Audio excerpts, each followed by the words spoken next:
স্বামীর অপছন্দের পাত্রী বলে ক্রোধের মুখোমুখি হতে হয় আমাকে। প্রতিদিন গালাগালি, মারধর এগুলো তো চলতেই থাকতো। এমনকি আমার নামে বাজে মন্তব্য করতেও পিছু পা হতো না। সব দেখে শুনে একদিন আমার শ্বশুর যা করলো আমার সাথে, আমি তো অবাক। কল্পনাও করতে পারিনি আমার শ্বশুর এমনটা করতে পারে। সত্যি এই পরিস্থিতির জন্য আমি প্রস্তুত ছিলাম না। আমার নাম সুমাইয়া আক্তার। সেই ছোটবেলায় মা মারা যায় ক্যান্সার হয়ে। তারপর বাবা আরেকটা বিয়ে করে। সৎ মা আমাকে দু চোখে দেখতে পারে না। বাড়ির সমস্ত কাজ আমার হাতে করায়। পড়াশোনা কেমন তাও জানি না। স্কুলের বারান্দায় পা রাখতে পর্যন্ত দেয়নি। তার ছেলে মেয়ে দুজনকে অনেক দামি স্কুলে পড়ায়, আর আমাকে ঘরের নকরানি বানিয়ে রেখেছে। বাবা সব দেখেও কিছু দেখেনি এমন ভাব করে থাকে। তার সামনে যদি আমাকে মারেও একটু প্রতিবাদ করে না তিনি। সৎ মায়ের অত্যাচার, সৎ ভাই বোনের অত্যাচার, জীবনটা বেশি উঠেছে আমার। এক এক সময় মন চায় কোথাও চলে যাই, কিন্তু পারি না। বাহিরে যা পরিস্থিতি তা দেখে সাহস হয় না। আমার সৎ মা সৎ বোন আমাকে খুব হিংসা করে। আমার সৌন্দর্য তাদের হিংসার কারণ। তাই সবসময় আমাকে অপরিষ্কার কাপড় পরতে দেয়। সপ্তাহে একবার গোসল করতে দেয়, যাতে করে আমার সৌন্দর্য কারো চোখে না পড়ে। বাড়ির চার দেয়াল ছাড়া বাইরে যাওয়ার অনুমতি নেই। সবার অত্যাচার আর অবহেলায় বড় হয়ে উঠছি আমি। এখন আমার বয়স 22 বছর, কিন্তু বিয়ে দেওয়ার কোনো নামগন্ধ নেই কারো মুখে। মাঝে মাঝে বাবা বলে আমার বিয়ের কথা, কিন্তু আমার সৎ মা রাজি হন না। উনি বলেন ওকে বিয়ে দিলে বাড়ির কাজ কে করবে। সৎ মায়ের কথা শুনে বাবা চুপ হলেও মনে মনে খুব কষ্ট পান। এদিকে আমার সৎ বোনের জন্মদিন উপলক্ষে বড় করে পার্টি হবে, তার আয়োজন করা হচ্ছে। সবাইকে দাওয়াত দেওয়া হয়েছে। বাবার বড় বোন খোদা জাবানুকে দাওয়াত দেওয়া হয়েছে। আমার সৎ মা ওনাকে খুব ভয় পায়। বড় ফুফু আমাকে খুব ভালোবাসে। ওনার সামনে আমার সৎ মা কিছুই করতে পারে না। যখন বাবার মুখে শুনেছে বড় ফুফু আসবে, তিনি খুব ভয় পেয়ে গেলেন। আমাকে বলল, আজ মেহমান আসবে, তৈরি হয়ে থাকবি। সেদিন বড় ফুফু একা আসেননি, সাথে ফুপা এবং ওনার দেবর এসেছিলেন। দেবরের নাম মোহাম্মদ জলিল মিয়া। ফুপারা 3 ভাই, ফুপা সবার বড়। ফুপুকে দেখে আমি কাছে এসে সালাম করি।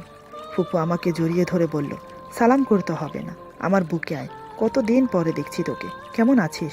আমি বললাম ভালো, আপনি কেমন আছেন? ফুপু বলল ভালো। তারপর আমি বড় ফুপা এবং ছোট ফুপাকে সালাম করলাম। সবাই আমার মাথায় হাত রেখে দোয়া করল, সুখে থাকো মা, সুখে থাকো। বড় ফুপু সব জানে আমার সৎ মায়ের ব্যাপারে, তাই তিনি বললেন, দোয়া করলেও কি হবে, সুখ ওর কপালে লেখা নেই। সৎ মা আসার পর থেকে গোলামের মতো খাটিয়ে মারছে মেয়েটাকে। আর আমার ভাই, ও তো বইয়ের গোলাম। ও যদি ঠিক থাকতো তাহলে মেয়েটা রানীর হালে থাকতো। মেয়েটাকে এখন বিয়ে দেওয়া উচিত। ওদের কোনো চিন্তাধারা আছে? আরও অনেক কিছু বললেন বড় ফুপু। সব কথা মনোযোগ দিয়ে শুনছেন ছোট ফুপা। সেদিন জন্মদিনের অনুষ্ঠান ভালোভাবে হয়ে গেল।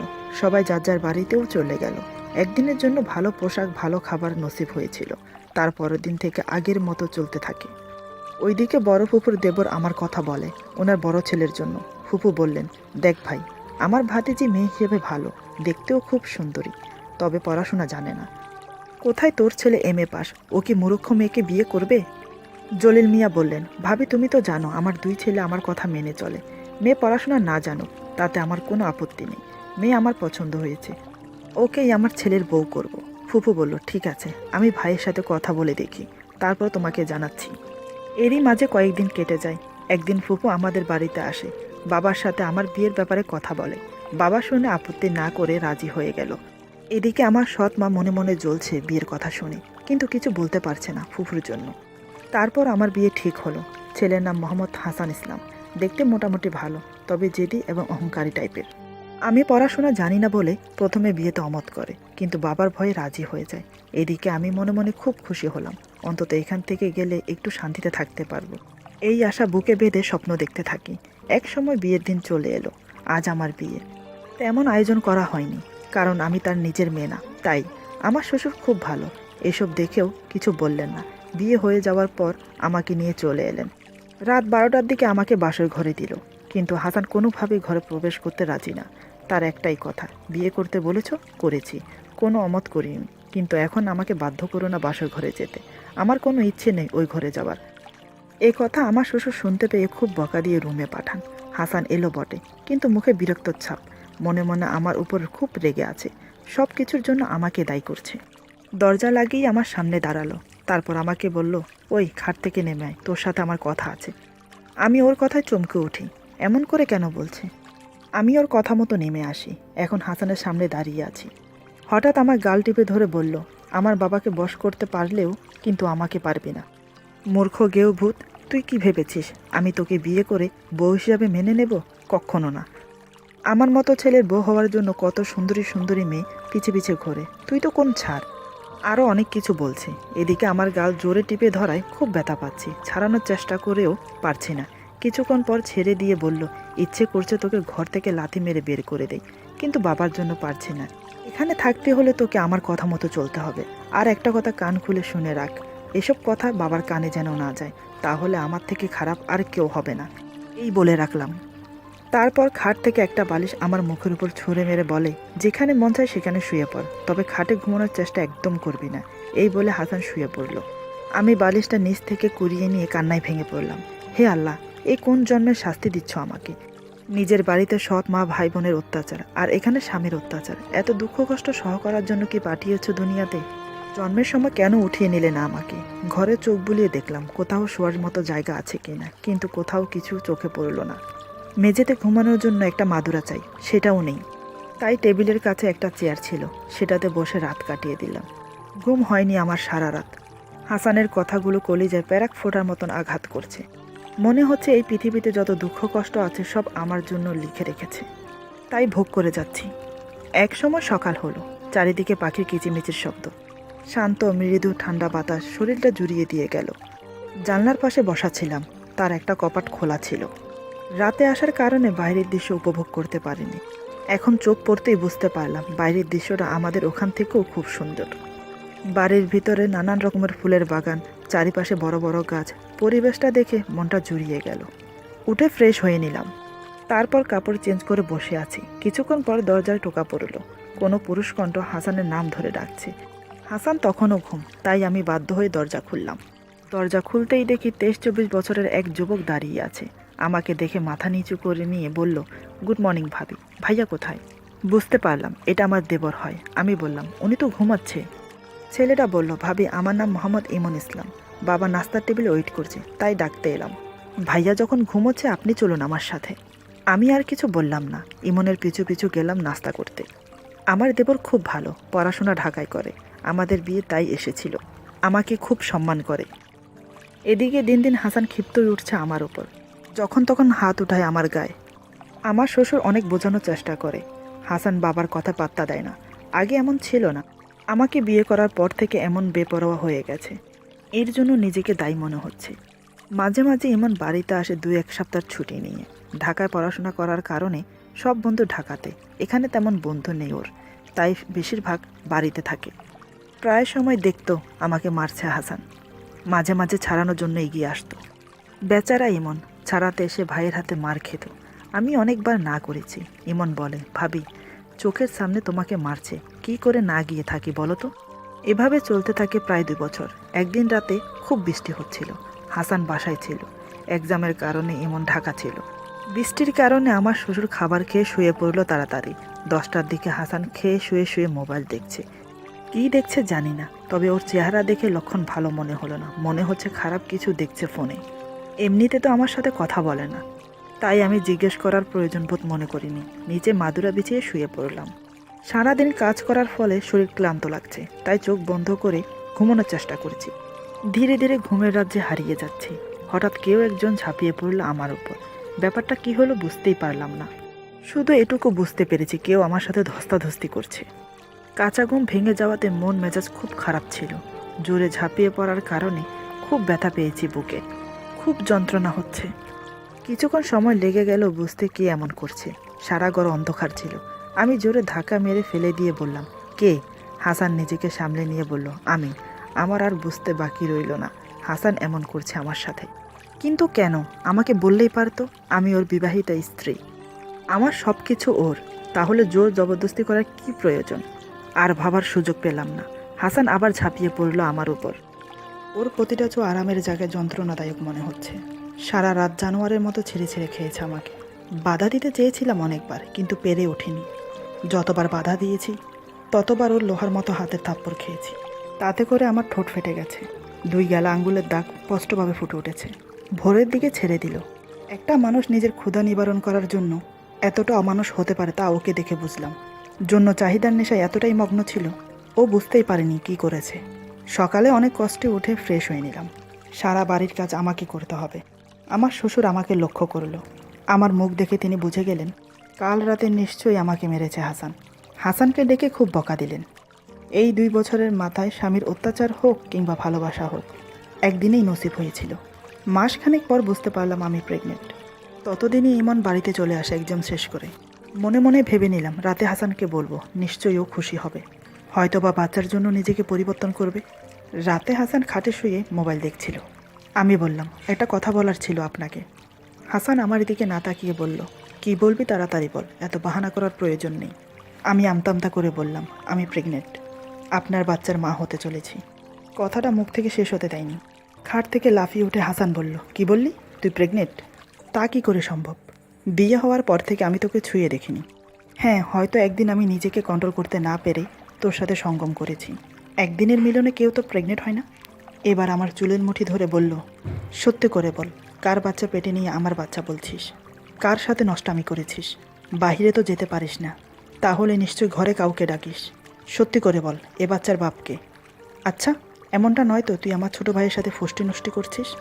সারাদিন আমি অফিসে থাকি, বাবা অসুস্থ, সারাদিন রুমে বসে থাকে, বাড়িতে তুই আর আমার ভাই। কোথাও এমনটা না তো ওর সাথে তোর অবৈধ সম্পর্ক আছে? আমার তো মনে হচ্ছে এ বাচ্চার বাপ ইমন। সত্যি করে বল পোড়ামুখী, কোথায় গিয়ে মুখ পড়েছিস? এই বলে আমাকে খুব মারে। শেষমেশ প্যান্টের বেল খুলে আরও মারে। এদিকে আমি মেঝেতে লুটিয়ে পড়ে আর মেরো না বলে চিৎকার করে যাচ্ছি। আমার চিৎকার শুনে ইমন এবং বাবা দুজনেই ছুটে আসে, কিন্তু দরজা বন্ধ। বাবা বলল, দরজা খোল হাসান, তা না হলে ভালো হবে না। আর একটা মার যদি বোমার গায়ে পড়ে তাহলে কিন্তু তোর খবর আছে। ভালোই ভালোই দরজা খুলে দে। হাসান গিয়ে দরজা খুলে দিল। ঘরে প্রবেশ করে আমার শ্বশুর হাসানকে 2 থাপ্পড় মারে। বাবার হাতে মার খেয়ে হাসান রাগে অপমানে ফুঁসতে থাকে। বাবা বলল, বিয়ের পর থেকে মেয়েটার উপর কম অত্যাচার করিসনি তুই। তারপরও আমি মুখ বুজে দেখে গেছি, কিচ্ছু বলিনি। ভেবেছি হয়তো একদিন ঠিক হয়ে যাবে, কিন্তু না, দিন দিন অত্যাচার বেড়ে যাচ্ছে মেয়েটার উপর। তুই কি মানুষ না জানোয়ার? বাবার কথায় আর চুপ থাকতে পারল না হাসান। সে বলল, বাবা তুমি জানো না ও কী কাণ্ড করেছে। জানি না কার সাথে অবৈধ সম্পর্ক করে প্রেগনেন্ট হয়েছে, কার বাচ্চা পেটে নিয়ে আমার বাচ্চা বলছে। বিয়ে হয়েছে পর্যন্ত আমি ওর সাথে শারীরিক সম্পর্ক করিনি, আর এখন বলছে ওই বাচ্চার বাপ নাকি আমি। আমার তো মনে হচ্ছে ইমনের সাথে ওর অবৈধ সম্পর্ক আছে। এই বাচ্চার বাপ ইমন হবে। হাসানের কথায় ঘরের ভিতর বিষণ্ণতা ছেয়ে গেল। কারোর মুখে কোনো কথা নেই। ইমন লজ্জায় মাথা উঁচু করে দাঁড়াতে পারছে না। ইমনের চোখ দিয়ে টপ টপ করে অশ্রু গড়িয়ে পড়ছে। আর মনে মনে ভাবছে, ভাইয়া এটা কি করে বলতে পারলো? ভাবিকে আমি কোনোদিনও খারাপ চোখে দেখিনি। অবৈধ সম্পর্ক তো অনেক দূর। ওনাকে আমি সম্মান দিয়ে এসেছি সবসময়। ভাইয়ার ব্যাপারে অনেক বুঝিয়েছি ওনাকে, আর ভাইয়া কিনা আমার নামে এত বড় অপবাদ দিল। সত্যি বলেছে মুরব্বীরা, যার জন্য করি চুরি সেই বলে চোর। হায় রে দুনিয়া। এদিকে আমি লজ্জায় মাথা উঁচু করতে পারছি না। আমার শ্বশুর পাথরের মুক্তির মতো দাঁড়িয়ে আছে, কোনো প্রতি উত্তর করছে না। বাবা কিছু বলছে না দেখে হাসান আরও প্রশ্রয় পেয়ে বলল, আমি জানতাম এই মেয়েটা খারাপ, তাই তো বিয়ে হচ্ছে না। সৎ মা এমনি এমনি ওকে মারতো না, খারাপ দেখেই মার খেত। জানি না বিয়ের আগে কতজনের সাথে মেলামেশা করেছে, তার কোনো পাত্তা নেই। এমন মেয়েকে ঘোল ঢেলে মাথা কামিয়ে বের করে দেওয়া উচিত। এবার আমি আর চুপ থাকতে পারলাম না। উঠে এসে কষে একটা থাপ্পড় মারলাম হাসানের গালে। তারপর বললাম, এতক্ষণ ধরে শুনে যাচ্ছি একটার পর একটা অপবাদ দিয়ে যাচ্ছেন। কেন, আমি কি মানুষ না? আমার শরীরে কি রক্ত মাংস নেই? সেদিন রাতে কুকুরের মতো ঝাঁপিয়ে পড়ে আমার এই শরীরটাকে ছিঁড়ে ছিঁড়ে খেয়েছেন। জানোয়ারের মতন আচরণ করেছেন সারা রাত। বাধা দাওয়াতে থাপ্পড় মেরে রক্তাক্ত করেছেন আমাকে। এত তাড়াতাড়ি ভুলে গেলেন মাসখানেক আগের কথা? আমার এই পরিস্থিতি দেখে বাবা আপনাকে খুব বকেছিল, মনে নেই? আমার শ্বশুরের মনে পড়ে গেল সব কথা। আমি আরও বললাম, আপনার লজ্জা করে না নিজের সন্তানকে অন্যের সন্তান বলে চালাতে? যে ভাইয়ের ওপর দোষ চাপাচ্ছেন সে আপনার মতো জানোয়ার না। মানুষকে কিভাবে সম্মান দিতে হয় অন্তত সেটা জানে সে, যেটা আপনি জানেন না। এতদিন সব অত্যাচার মুখ বুজে সহ করেছি, কোনো প্রতি উত্তর করিনি। এখন আপনি আমার নিষ্পাপ বাচ্চাটাকে পর্যন্ত ছাড়ছেন না। আমার কথা পরিপূর্ণভাবে শেষ হলো না, তার আগেই আমার শ্বশুর বলল, বৌমা চুপ হয়ে যাও। হাসানকে বলল, তুই বল কি চাস? হাসান বলল, ওর সাথে সংসার করতে পারবো না, ওকে ডিভোর্স দিতে চাই। বাবা বলল, ঠিক আছে তাই হোক। বাবা আর হাসানের কথা শুনে আমি মাথায় হাত দিয়ে বসে পড়লাম। কি বলছে এগুলো? আমাকে ডিভোর্স দিলে আমি যাব কোথায়? বাবার বাড়িতে যেতে পারবো না, সৎ মা আমাকে ঘরে জায়গা দেবে না, কিছুই বুঝতে পারছি না। বাবা ইমনকে বলল, তুই আমার সাথে আয়। এই বলে বাবা ইমন আমার ফুফুর বাড়ি গেল। সেখানে তাদের মাঝে কী কথা হয়েছে আমি জানি না। 2 দিন পর হাসান আমাকে ডিভোর্স দিল। বাবা আমাকে বলল, তোকে আমি ছেলের বউ বানিয়ে না, নিজের মেয়ে করে এনেছি। আমাকে বাবা ডাকিস, সব বাবাই মেয়েদের ভালো চায়। হাসান তোকে ডিভোর্স দিয়েছে, তাতে দুঃখ করিস না। তোর জন্য ভালো কিছু লিখেছেন আল্লাহ, অপেক্ষা কর। আজ থেকে তোর ফুফুর বাড়িতে থাকবি, যতদিন পর্যন্ত না তোর ডেলিভারি হচ্ছে। হাসান অস্বীকার করেছে এটা ওর সন্তান না, এটা ইমনের সন্তান। তাই আজ থেকে এর দায়িত্ব ইমন নেবে। বাচ্চাটা ভূমিষ্ঠ হওয়ার পর আমরা ইমনের সাথে তোর বিয়ে দেব। বাবা ইমনের দিকে তাকিয়ে বলল, তোর কোনো আপত্তি আছে? ইমন আমার দিকে তাকিয়ে বলল, দোষ না করে যখন দোষী হয়েছি তাতে আমার কোনো আপত্তি নেই। আমি রাজি আছি আপনাদের কথায়। আমি অবাক হয়ে ইমনের দিকে তাকিয়ে আছি। কি বলছে? সামনে ওর উজ্জ্বল ভবিষ্যৎ আমার জন্য কেন নষ্ট করছে? আমি চুপ করে থাকতে পারলাম না। আমি বললাম, বাবা আপনি আমাকে যা বলবেন আমি তা শুনতে রাজি, কিন্তু এই বিয়ে মানতে রাজি না। আমার জন্য ইমনের ভবিষ্যৎ নষ্ট হয়ে যাক আমি চাই না। তাই বাবা আপনার কথা ফিরিয়ে নিন। আমার কথায় সবাই অবাক হলেও কিন্তু তাদের কথা নড়চড় হলো না। বাচ্চা ডেলিভারি হওয়ার পরে ইমনের সাথে আমার বিয়ে হবে। ইমন বলল, আমি ওর সাথে একা কথা বলতে চাই। এই কথা শুনে সবাই উঠে চলে গেল। এখন শুধু ইমন আর আমি বসে আছি একা ঘরে। ইমন উঠে এসে আমার পাশে বসে। কিছুক্ষণ নীরবতা থেকে বলল, আমি জানি ভাইয়াকে অনেক ভালোবাসো, তাই আমাকে বিয়ে করতে চাইছো না। যে বাচ্চাটা ভাইয়ের সেটা এখন আমার বাচ্চা হয়ে গেছে, তাই আমি বাধ্য তোমাকে বিয়ে করতে। তবে আমার কোনো আফসোস নেই, বরং গর্ব হচ্ছে। তোমাকে একটা নতুন জীবন দিতে পারবো, সুখে শান্তিতে এক মুঠো অন্ন তোমার মুখে তুলে দিতে পারবো। আর আমার বাচ্চা আমরা দুজনে মিলে ওকে মানুষ করব। ওর কথা ভেবে হলেও বিয়েতে রাজি হয়ে যাও। ইমনের কথা শুনে আমার চোখ দিয়ে জল পড়ছে। আমি বললাম, এটা কি করে সম্ভব? এমনিতে আমি পড়াশোনা জানি না, তুমি মাস্টার কমপ্লিট করেছো, চাকরির জন্য অ্যাপ্লাই করেছো, ইনশাআল্লাহ ভালো চাকরি পেয়ে যাবে। আমার থেকেও ভালো মেয়ে পাবে তুমি। আমাকে বিয়ে করে তোমার জীবনটা নষ্ট করো না। ইমন বলল, কে বলেছে আমি আমার জীবন নষ্ট করছি? আমি তো মনে করি তোমাকে পেলে আমি স্বর্গ হাতে পাবো। তোমার মতো খাঁটি মনের মানুষ এই পৃথিবীতে আছে কিনা জানি না। জানি না ভাইয়ার কেন চোখে পড়ল না। আমি তোমাকে স্বেচ্ছায় বিয়ে করব। তারপর ইমন আমার হাতটা ধরে বলল, এই তোমার হাত ধরেছি, কখনো ছাড়বো না, কথা দিলাম। তারপর আমার চোখের পানি মুছে দিল ইমন। দেখতে দেখতে ডেলিভারির সময় চলে এলো। আমার ফুটফুটে একটা ছেলে হলো। সবাই খুশি। হাসান তখনও নিজের বাচ্চা বলে পরিচয় দিতে চায় না, তাই আমার শ্বশুর ইমনের সাথে আমার বিয়ে দিল। এতদিনে ইমনের চাকরি হয়ে গেছে, ভালো মাইনের বেতন। বিয়ের পর জয়েন করে, তাই আমাদের বাসর হয়নি। এমনিতে আমি বাচ্চা হওয়ার কারণে অসুস্থ ছিলাম। প্রায় 2 মাস পর ছুটি নিয়ে ইমন বাড়িতে আসে। আজ আমাদের বাসর রাত হবে, কিন্তু ঘর সাজানোর জন্য কেউ নেই। ইমন নিজেই পুরো ঘর সাজালো। আজ আমি নিজে সেজেছি ইমনের জন্য। আমার বিপদের সময় ইমন আমার পাশে ছিল, প্রতিটা মুহূর্তে আমার সাহস জুগিয়েছে। ওর সেবা যত্নে এবং ভালোবাসা দিয়ে আমাকে সুস্থ করেছে। আমার স্বামী হওয়ার যোগ্যতা একমাত্র ওর আছে। আমি সেজে বসে আছি। কিছুক্ষণ পর ইমন রুমে প্রবেশ করল। প্রথমে ছেলেকে দেখল, দেখে ছেলে অকাতরে ঘুমোচ্ছে। তারপর আমার কাছে এসে বসে। ধীরে ধীরে আমার ঘুমটা সরিয়ে বলে, ওয়াও, তোমাকে দারুণ লাগছে। এত সুন্দর করে তুমি আমার জন্য সেজেছ। এই সাজগুজে তোমাকে পরীর মতো লাগছে। সত্যি আমি বড় ভাগ্যবান, এই বলে আমার কপালে কিস করল। এরপর আরও কাছে এসে বসে আমাকে জড়িয়ে ধরে।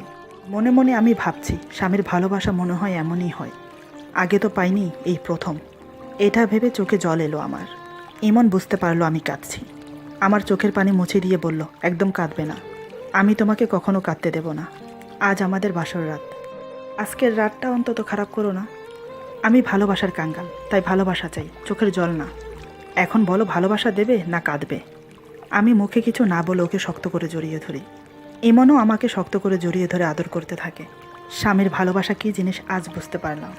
সারা রাত ইমন আমাকে আদরে আদরে ভরিয়ে দেয়। সেদিন থেকে শুরু হলো আমার সুখের জীবন। ওইদিকে হাসান বিয়ে করেছে, পড়াশোনা জানা স্মার্ট মেয়েকে, কিন্তু শান্তি নেই। সব সময় অশান্তি আর ঝগড়া লেগেই থাকে। এখন বুঝতে পারছি জীবনে ও কত বড় ভুল করেছে। এদিকে আমার আর ইমনের সুখের সংসার। কি অদ্ভুত জিন্দেগি, কখনো হাসায়, কখনো কাঁদায়, কখনো আবার ভাসিয়ে নিয়ে যায় অথৈ সাগরে, যেখানে কোনো কুল কিনারা নেই। ভালোবাসা হয়তো এমনই হয়। গল্পটা এখানেই সমাপ্ত। আশা করি আপনাদের ভালো লাগবে। যদি ভালো লাগে তাহলে লাইক, কমেন্ট এবং সাবস্ক্রাইব করে আমাদের পাশে থাকুন। আর বন্ধুদের সাথে বেশি বেশি করে শেয়ার করুন। প্লিজ প্লিজ সাবস্ক্রাইব করে দিন চ্যানেলটা। সবাই ভালো থাকুন। আল্লাহ হাফিজ।